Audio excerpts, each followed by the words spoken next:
आप सभी का स्वागत करता हूं अपने YouTube चैनल सुरेंद्र सिंह बोरा में। साथियों, जैसे जैसे घंटा, सेकंड, मिनट ख़त्म होते जा रहे हैं, वैसे वैसे इंतज़ार की जो घड़ियां हैं वो भी कम होते जा रही हैं। जो इंतज़ार का जो पल है वो काफ़ी कम होते जा रहा है। मैं बात कर रहा हूं B Ed versus BSTC supreme court विवाद में। जैसा कि आपको पता है कि राजस्थान में रेट लेवल फर्स्ट में राजस्थान हाई कोर्ट ने बीएड वालों को जो है रेट लेवल फर्स्ट से बाहर कर दिया था। तो उसी को लेकर के अपनी अभ्यर्थन को लेकर के बीएड वालों ने जो है कि राजस्थान हाई कोर्ट के डिसीजन को सुप्रीम कोर्ट में चैलेंज किया था, क्योंकि बीएसटीसी ने कहा था कि जो एनसीटी का नोटिफिकेशन है 28 जून 2018 का, वो नोटिफिकेशन जो है कि केवल केबीएस के लिए ही था, जो सरकार के दबाव में एनसीटी ने दिया हुआ। इसको लेकर के ये विवाद शुरू हुआ और रीड लेवल फर्स्ट में जो है कि बीएड वाले जो है बाहर हो गए थे और राजस्थान हाई कोर्ट में जो है बीएसटीसी जीता। तो उसके बाद जो है कि बीएड की तरफ से जो है कि इसे चैलेंज किया गया। चैलेंज करने के बाद अब सेकंड दर सेकंड जो है कि वो इंतज़ार की घड़ियां कम होते जा रही हैं, कि यानी कि जो आपका इंतज़ार की सीमा है धीरे धीरे कम होते जा रही है। कल जैसे जैसे सूर्योदय का समय नज़दीक आएगा, वैसे वैसे याचिकाकर्ताओं की धड़कनें तेज होती जाएंगी कि आखिर डिसीजन क्या आएगा। तमाम लोग जो हैं कि सभी तरीके से दोनों पक्ष पॉजिटिव हैं और हर कोई अपने अभ्यर्थन को लेकर के अपने अपने पुख्ता दावों को कर रहा है। जो भी उनके दावे हैं उनको पुख्ता करने की कोशिश कर रहा है, ताकि उनको जो है सही न्याय मिले, सही जजमेंट मिले, यानी कि उनका जो अभ्यर्थन है वो सही है। वहीं दूसरी तरफ बीएड वालों की जो डिमांड है, तो वो भी मैंने आपको बता दिया है कि जो क्वालिटी एजुकेशन की बात करी है, अगर जहाँ पर समग्र शिक्षा अभियान के बात की जाती है और क्वालिटी एजुकेशन की बात गवर्नमेंट करती है, तो निश्चित रूप से जो सुप्रीम कोर्ट ने कह दिया है कि इसको एनसीटी ही तय करेगी, तो मैं भी मानता हूँ इसको एनसीटी ही तय करेगी कि जो क्वालिटी एजुकेशन है, तो क्वालिटी एजुकेशन की अगर आप बात कर रहे हैं तो चाहे बहुत सारे लोगों का मेरे पर दबाव आता है, कमेंट आता है, लेकिन आप लोगों का प्यार सपोर्ट मिलता है। तो ठीक है, आप लोग देख रहे हैं, मेरी बात को भी समझ रहे हैं और उसको समझने का प्रयास कर रहे हैं, तो मुझे भी अच्छा लग रहा है कि वास्तव में लोगों तक मेरी बात पहुंच रही है।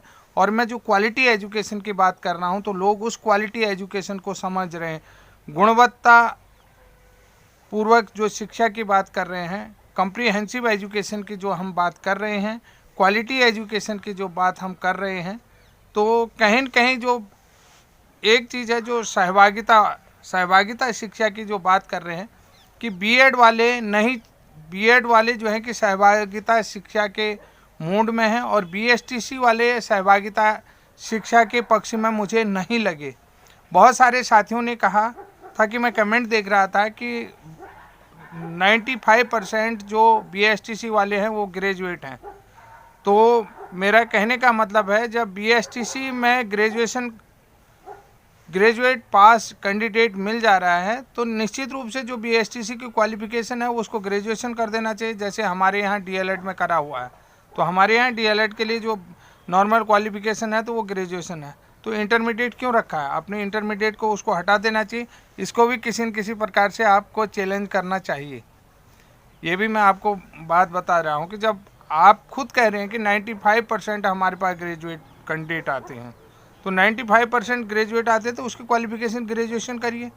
तो अब आप ग्रेजुएशन करिए, तो उसमें फिर क्या अंतर रह गया? आप जो है कि बीएसटीसी में भी ग्रेजुएट कैंडिडेट को ले रहे हैं, बीएड में भी ग्रेजुएट कैंडिडेट को लग रहे हैं, तो ये तो रहेगी बात जो कि उसके एक क्राइटेरिया की, जो एडमिशन को लेकर के क्राइटेरिया है। तो साथियों, सबसे बड़ी बात बता देता हूँ, जो बीएसटीसी बीएड विवाद है, तो तो आफ्टर डिसीजन के बाद क्या क्या परिवर्तन आएंगे। मेन चीज़ मैं ये बात करना चाहता हूँ कि जब सुप्रीम कोर्ट का डिसीजन आएगा उसके बाद क्या क्या परिवर्तन आएंगे, क्योंकि बीएड वर्सेस बीएसटी से तमाम जो है इंटरवेंशन टैग हैं। लगभग आज मैं जो कितने टैग इंटरवेंशन हैं, आइए कितनी टैग हैं उनको देख रहा था, लगभग 200 से ऊपर जो है कि इंटरवेंशन तो मैं देखते रहा, उससे ऊपर काफ़ी होंगी, मैंने फिर नहीं देखा। क्योंकि टैग वाला जो कॉलम आप देख रहे हैं, जब भी आप जो है कि डायरी नंबर 30718 में जाएंगे, वर्ष 2021 का जाएंगे, तो आपको तमाम इंटरवेंशन उसमें टैग मिलेंगे। तो जो टैग जो है कि बहुत सारे राज्यों से ये इंटरवेंशन टैग हैं, अन्य बहुत सारे मामले को लेकर के हैं, वरीयता को लेकर के मामले में है, और ज्वाइनिंग लेटर को लेकर के जो है कि टैग हैं। तो सबसे बड़ी बात है कि उन जो इंटरवेंशन टैग हैं उन इंटरवेंशनों में जो है कि डिसीजन आ जाएगा। जो भर्ती प्रक्रियाएं रुकी हुई, विभिन्न राज्यों की भर्ती प्रक्रियाएं रुकी हैं, ज्वाइनिंग लेटर्स रुके हुए हैं, तो उन इंटरवेंशनों सुप्रीम कोर्ट का डिसीजन आते हुए उन इंटरवेंशन में फाइनल डिसीजन आ जाएगा। और दूसरी बात, जो नए रिक्रूटमेंट आने होंगे, तो अगर 10 और 11 तारीख तक ये जो सुप्रीम कोर्ट की हियरिंग चलती है, तो 13 तारीख से जो है कि राज्यों से नए प्राथमिक शिक्षकों के रिक्रूटमेंट आने शुरू हो जाएंगे, चाहे वो बंगाल के हों, बिहार के हों, उत्तर प्रदेश के हों। तो ये सारी चीज़ें आएंगे। अगर बीएड जीतता है तो उत्तर प्रदेश में सुपर टेट का जो इलाहाबाद का मैटर रुका पड़ा है, टेट के रिजल्ट रुके हुए हैं, वो रिजल्ट भी जो है कि बहुत सारे जो रिजल्ट प्राथमिक शिक्षक भर्ती को लेकर के टीईटी के रिजल्ट रुके हुए हैं, तो वो भी जो है कि क्लियर हो जाएंगे, वो रिजल्ट भी घोषित हो जाएंगे, वो भी आउट कर दिए जाएंगे। इसके अलावा बहुत सारी जगहों पर जो है स्टेटों में भर्ती प्रक्रिया जो है कि बैकलॉग की भर्ती प्रक्रियाएँ तो चली हुई हैं, उसके बाद जो है 2000 बहुत सारी भर्तियां जो है रुकी पड़ी हैं, वो इन प्रोसेस हो जाएंगी। उसके अलावा जो नई भर्तियां हैं, नई भर्तियों में जो है कि नई भर्तियों में जो विज्ञप्तियाँ आनी है, वो विज्ञप्तियाँ आनी भी शुरू हो जाएंगी। विभिन्न राज्यों से जो है प्राथमिक शिक्षकों की नई विज्ञप्तियाँ निकलनी शुरू हो जाएंगी। अब दूसरी बात, एक चीज़ और बता देता हूँ कि इनके नुकसान भी क्या होंगे। अगर बाय द वे कि बीएड के पक्ष में रिजल्ट नहीं आता है, तो दोबारा से जो है कि विभागों का काम बढ़ जाएगा, विभागों का काम बढ़ जाएगा तो छंटनी शुरू हो जाएंगी। उसके अलावा जो लोग जो है, जैसे उत्तर प्रदेश 69,000 शिक्षक भर्ती का जो मामला है, जो एनसीटी के गजट 2018 के आधार पर हुई है, जो लोग नियुक्ति पा चुके हैं और जो बिहार में नियुक्ति पा चुके हैं, बंगाल में नियुक्ति पा चुके हैं, तो उन लोगों का भी जो भविष्य है वो अधर में है।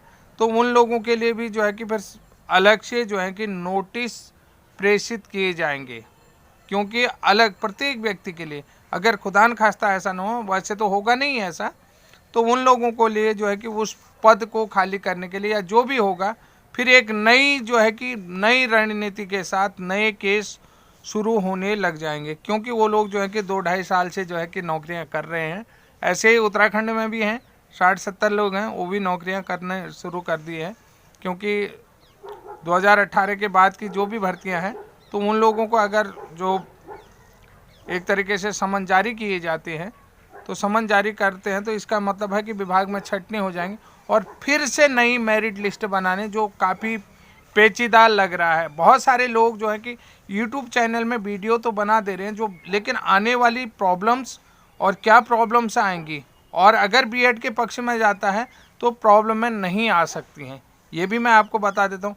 सरकार सभी पहलू में, क्योंकि जो बोर्ड के सचिव हैं, जो सीनियर सेकेंडरी लेवल के बोर्ड से सचिव हैं, अलग अलग बोर्ड के हों, आईसीएसई बोर्ड के हों, सीबीएसई के हों या स्टेट बोर्ड के सचिव हों, उसके अलावा जो है कि एजुकेशन सेक्रेटरीज हों, स्टेट के हों, इसके अलावा जो है कि एजुकेशन सेक्रेटरी सेंट्रल के हों, सेंट्रल एजुकेशन सेक्रेटरी हों, इन सभी लोगों से सलाह मशवरा करने के बाद ही विज्ञप्तियाँ निकलती हैं और सारे जो क्राइटेरिया होते हैं वो बनाए जाते हैं।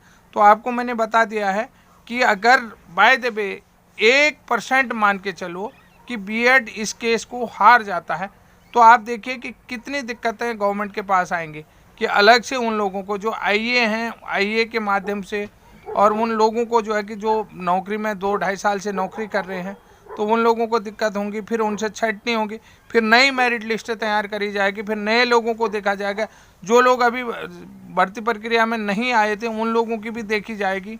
तो कई तरीके की चीज़ें हैं।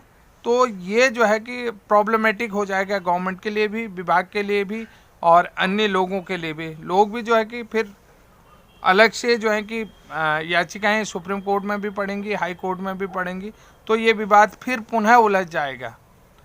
तो इन सभी पहलुओं को ध्यान में रखते हुए जो भी निर्णय एनसीटी देगी तो बड़ी सही सटीक निर्णय देगी। बहुत सारे लोग, क्योंकि मैं वीडियो जो है कि शुरू में थोड़ा सा नॉर्मली देता हूं कि बहुत सारे लोग मुझे गाली करते हैं कि अब बस करिए, अब हो गया, लेकिन बस नहीं करना है साहब।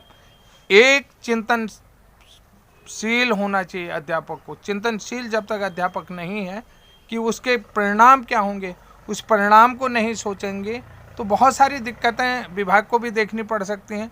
क्योंकि उसके अलावा जो है कि बहुत सारे चैलेंजेज आएंगे, फिर किसी के मन की नहीं होगी। तो आप देखिए, अगर बीएड को जो बीएसटीसी वाले कह रहे हैं कि डीएलएड जीतेगा, बीएसटीसी जीतेगा, मान लें एक पल के लिए 1% हम कहते हैं कि डीएलएड जीत गया या बीएसटीसी सुप्रीम कोर्ट से जीत गया, बीएड बाहर हो गया, आपकी बात भी मैं मानता हूँ, एक पल के लिए आप अपने राइट के लिए लें, तो सोच लीजिए कि कितनी दिक्कतें आएंगी। अब उन दिक्कतों को भी तो सोचो। जो 2.5 साल से नौकरी कर रहे हैं, 2018 के बाद जो लोग नौकरी कर रहे हैं, तो फिर उनमें याचिकाएं आएंगी, तो आपका मैटर कहाँ सुलझ रहा है ये भी तो देखिए ना। आपका मैटर सुलझ जाएगा? आपको लग रहा है कि इतनी ईजिली सुलझ जाएगा? सुलझ ही नहीं सकता, क्योंकि एनसीटी पर सुप्रीम कोर्ट ने एनसीटी पर डिसीजन क्यों छोड़ा? अब ये भी तो एक पक्ष देखिए क्यों है, क्योंकि एनसीटी ही उस क्राइटेरिया को तय कर सकती है, एनसीटी की ही डिमांड है। एक छोटा सा उदाहरण दें कि अभी सर्दी हो रही है, एक सर्दी हो रही है तो आपको रजाई की ज़रूरत है।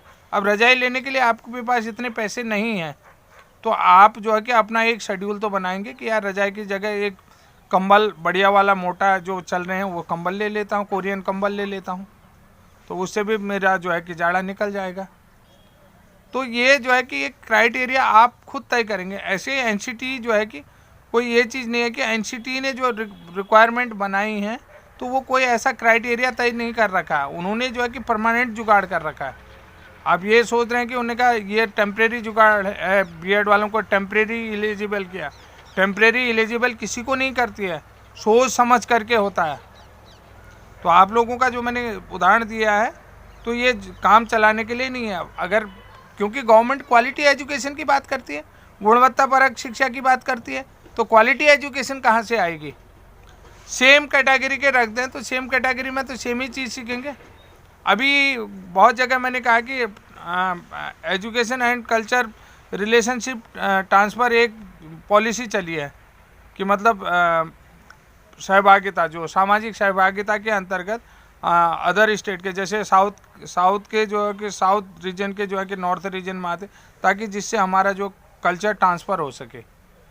तो इस तरीके की जो पॉलिसी पियरिंग एजुकेशन जो चली है, पियरिंग एजुकेशन चली है, तो कोई ऐसा पियरिंग एजुकेशन नहीं, ये चीज़ होती है। आजकल नई चीज़ें सीखने को चाहे, नई तकनीकियाँ आई हैं, आईसीटी का मॉड्यूल चल रहा है, आईसीटी मॉड्यूल से आप पढ़ाई करवा रहे हैं, तो आप ये चीज़ देखिए ना कि डीएलएड ही को एक ही तरीके के चीज़ों को नहीं, और तमाम तरीक़ों को का जो चयन है उसके लिए भी अभी आपने देखा कि उत्तर प्रदेश में बोर्ड बना दिया कि टीचर कैटेगरी में बट रहे हैं, अलग अलग कैटेगरी में बट रहे हैं, टीचर बटे नहीं। जिस तरीके से ये विवाद दिख रहा है, उत्तर प्रदेश ने ये शुरुआत कर दिया कि उन्होंने कहा कि एक शिक्षक चयन आयोग बनाएंगे ताकि टीचरों का बंटवारा ना हो सके। अगर हमें रिक्वायरमेंट माध्यमिक के लिए है तो माध्यमिक के लिए है, अगर आप जो स्कूल में जो है कि फिजिकल एजुकेशन की भी है तो वही बोर्ड चयन करेगा। फिजिकल एजुकेशन के लिए कोई अलग से मानक थोड़ी होंगे। तो यही चीज़ कह रहा हूँ कि इन सभी चीज़ों को ध्यान में रखते हुए आप सभी पहलुओं पर गौर करेंगे, और क्या रिजल्ट होगा मैंने आपको बता दिया है कि अगर एक भर्ती का जो भी डिसीजन आएगा तो बहुत सारे परिवर्तन आपको देखने में मिलेंगे, क्योंकि जो नई भर्तियों की शुरुआत होगी, जो पुरानी रुकी हुई भर्तियां हैं उनका प्रोसेस शुरू हो जाएगा, और जितने जो है कि अलग अलग स्टेटों से जो इंटरवेंशन लगे हैं उन इंटरवेंशनों का जो है कि एक तरीके से फैसला तय हो जाएगा। उन इंटरवेंशनों में एकदम से सही सटीक जजमेंट आ जाएगा। वो इंटरवेंशन जो भी है, जिनकी जो भी दिक्कतें होती वो सारी दिक्कतें सॉल्व हो जाएंगी।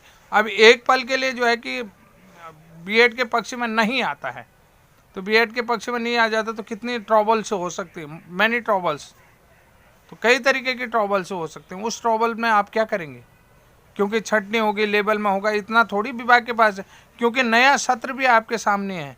ये सारी चीज़ें ध्यान में रखी जाएंगी। नए एडमिशन प्रोसेस, विभाग इसी चीज़ में नहीं उलझा रहेगा। उन्होंने जो डिसीजन लिया है तो सोच समझ के लिया है, और सुप्रीम कोर्ट ने भी सोच समझ के एनसीटी के पाले में गेंद डाली है, तो एनसीटी ही इस चीज़ को तय करेगी। मैंने जो परिवर्तन होंगे उन परिवर्तनों के बारे में आपसे बातचीत कर दिया है। तब तक के लिए जय हिंद, जय उत्तराखंड।